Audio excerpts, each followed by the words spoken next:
Hello বন্ধুরা, তোমাদেরকে আমার আরও একটা ভিডিওতে অনেক অনেক ভালোবাসা রইল। তো চলো আজকে সন্ধ্যে থেকে রাত পর্যন্ত কী করি সেটাই তোমাদেরকে দেখাবো। তো এই যে সন্ধ্যেবেলায় দেখতেই পাচ্ছ চালের গোলাটা গুলিয়ে নিয়েছে মা। তো মা ভালো পারে পিঠেটা বানাতে, তো মাই বানাচ্ছে।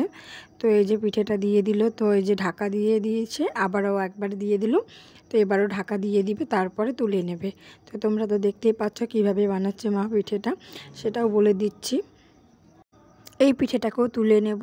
তো আমাদের এই যে কয়েকখানা পিঠে তৈরি হয়ে গেছে, আর বাদ বাকিটাও আমরা কমপ্লিট করে নেব। তারপরে একটু গ্যাসে আবারও কড়াইতে দুধ বসিয়ে দিয়েছি। তো সেই দুধটা ফুটে গেছে, তো এলাচটা দিয়ে দিয়েছি। এলাচটা দিলে বেশ সেন্ট হয় আর স্বাদ লাগে। তো আমাদের সবগুলো হয়ে গেছে, সেই পিঠেগুলো আমরা একটা একটা করে ছেড়ে দিলাম। তো এই যে হালকা করে একটুখানি ফুটিয়ে নেব। তো তোমরা দেখতে থাকো কিন্তু ভিডিওটা কন্টিনিউ। হ্যাঁ, এই দেখো ফুটতেছে। তো জানো তো বন্ধুরা, এই পিঠেটা বানাতে একদম শর্টকাট, খুব তাড়াতাড়ি হয়ে যায়, বেশি সময় লাগে না। তো এই যে খেজুরের গুড় ছিল সেটাই দিয়ে দেওয়া হলো। তো দেখো একটু ফুটিয়ে নিল আবারও। তো দেখো কালারটা সুন্দর এসেছে, দারুণ তাই না? তো আমাদের বাড়িতে আজকে ঠান্ডা ভাত ছিল। তো ভাবলাম কি করা যায়। তো তোমাদের দাদাভাই বলছে ভাত ভাজা করব, তুমি একবার খেয়ে দেখো, দারুণ লাগবে। সত্যি আমি এর আগে খেয়েছি, সেদিন অতটা ভালো লাগেনি। তো আজকে করেছিল, দারুণ হয়েছিল ভাত ভাজাটা। তো প্রথমে তো দেখতে পেলে ডিমের অমলেটগুলো ভুজিয়া করে নিল। তো আবারও তেল দিয়ে দিল, তার মধ্যে পেঁয়াজ কুচি দিয়ে দিল। পেঁয়াজ কুচিটা হালকা করে একটু ভেজে নিতে হবে। ভেজে নেওয়ার পরে যে লঙ্কা কুচিগুলো দিয়ে দিল, লঙ্কাটাকেও দিয়ে একটু ভালো করে ভেজে নিতে হবে। তো তারপরে তোমরা ভিডিওটা কিন্তু কন্টিনিউ দেখতে থাকো, ঠিক আছে? তারপরে ক্যাপসিকাম কাটা ছিল, সেটাও একটু দিয়ে দেওয়া হলো। সেটা দিয়েও একটু নাড়িয়ে চাড়িয়ে নেওয়া হলো। তো আমার বন্ধুরা, তোমাদেরকেও বলছি, তোমাদেরও যদি ভাত বেঁচে যায় তো তোমরা না ফেলে দিয়ে এরকম ভাত ভাজা করে খেতে পারো। ভাতটাও নষ্ট হবে না, আবার দারুণ লাগবে খেতে, দারুণ। কি বলবে, এত সুন্দর হয়েছিল খেতে, তো কি বলবো, না করে খেলে কেউ বুঝতেই পারবে না। তো যাই হোক, আমরা ভাতটা দিয়ে দিলাম।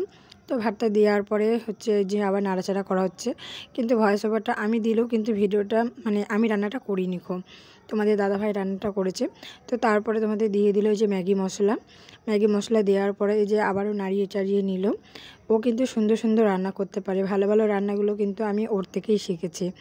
তা ওই যে লবণটা দিয়ে দিল, তোমরা পরিমাণ মতন লবণটা দিয়ে দেবে। তো তারপরে একটু সস দিয়ে দিল, সসটা দেওয়ার পরেও নাড়িয়ে চাড়িয়ে নেড়বে। কিন্তু সসটা দেওয়ার পরে সব শেষ তা কিন্তু নয়। তারপরে শাহি গরম মশলা হালকা করে উপর দিয়ে ছিটিয়ে দেবে। তারপরে যে ধনেপাতা কুচি কাটা হয়েছে সেটা ছিটিয়ে দিয়ে তারপরে হালকা নাড়িয়ে চাড়িয়ে নিতে হবে।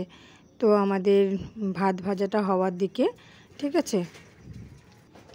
তারপরে এই যে আমরা ডিম ভুজিয়াটা যেটা করে রেখেছিলাম সেটা হচ্ছে হালকা করে দিয়ে দেব। দিয়ে দেওয়ার পরে নাড়িয়ে চাড়িয়ে একেবারে আমাদের ভাত ভাজাটা কমপ্লিট হয়ে যাবে।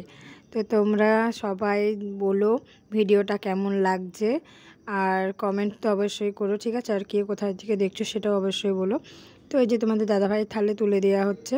তো মাকেও দিয়ে দিয়েছিলাম, তো মাও খেলো। মা বলছে দারুণ হয়েছে, দারুণ, এত সুন্দর হয়েছে। মা খেতে চায় না, তো আজকে খেয়ে বলছে দারুণ হয়েছে। তোমাদের দাদাভাইও নাম্বার দিয়ে দিল, সুন্দর হয়েছে।